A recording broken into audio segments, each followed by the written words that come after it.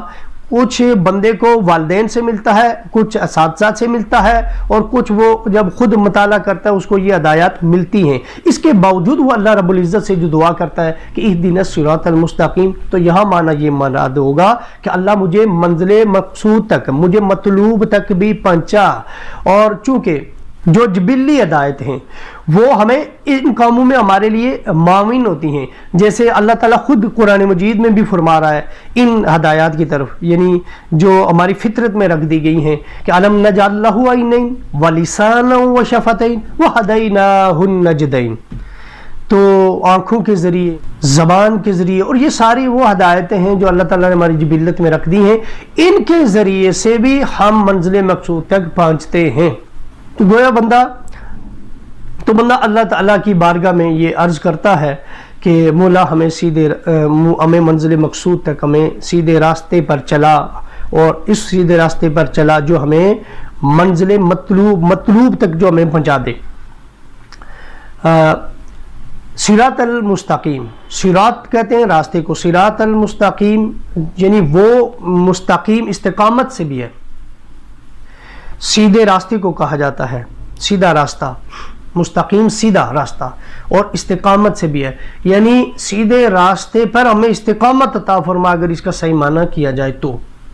تو صراط مستقیم کا مطلب کشادہ راستہ، منزل مقصود تک پہنچانے والا راستہ، مطلوب تک پہنچانے والا راستہ، کشادہ اور کھلا راستہ، اسے کہتے ہیں صراط مستقیم، وہ ہے صراط مستقیم۔ صراط مستقیم کی وضاحت ایک موقع پر نبی کریم صلی اللہ علیہ وآلہ وسلم نے خود بھی فرما دی۔ آپ نے صحابہ کے ساتھ، آپ نے خود زمین پر اپنی انگلی مبارک سے خود کچھ آڑی ترشی لائنیں حضور علیہ الصلوۃ والسلام نے زمین پر مٹی پر بنائی، اور ایک لائن آپ نے سیدھی بنائی، اور پھر صحابہ سے فرمایا کہ صحابہ یہ جو سیدھی لائن ہے نا، یہ سیدھی مطلوب تک جاتی ہے، یہ سیدھی جنت کا راستہ ہے، یہ سیدھا راستہ ہے، یہ ہے صراط مستقیم، یہ راستہ ہے، اور یہ جو جتنے باقی آڑے ترچھی لائنیں حضور نے کھینچی، فرمایا یہ شیطانی راستے ہیں، یعنی یہ شیطان کے راستے ہیں۔ لیکن آپ کو بتاؤں یہ بات حیرت انگیز کہ وہ جو ترچھی اور آڑی لائنیں حضور نے کھینچی ہیں نا، شیطانی، وہ سارے شیطانی راستے ہیں، شیطان ان پہ بیٹھتا نہیں ہے، جو ان پہ چل پڑا وہ شیطان کے راستے پہ ہی چلا ہوا ہے، وہ شیطانی کام کرتا ہے۔ شیطان کہاں بیٹھتا ہے؟ شیطان اس سیدھی راہ پہ بیٹھتا ہے، اور یہ خود قرآن میں اللہ تعالیٰ نے ارشاد فرمایا، شیطان نے کہا تھا میں تیری سیدھی راہ پر بیٹھ کر تیرے گمبندوں کو گمراہ کروں گا۔ اب یہاں پر چونکہ شیطان نے بیٹھنا ہے سیدھی راہ پر، اسی راستے پہ بیٹھ کے اس نے ہمیں گمراہ کرنا ہے، اس نے ہمیں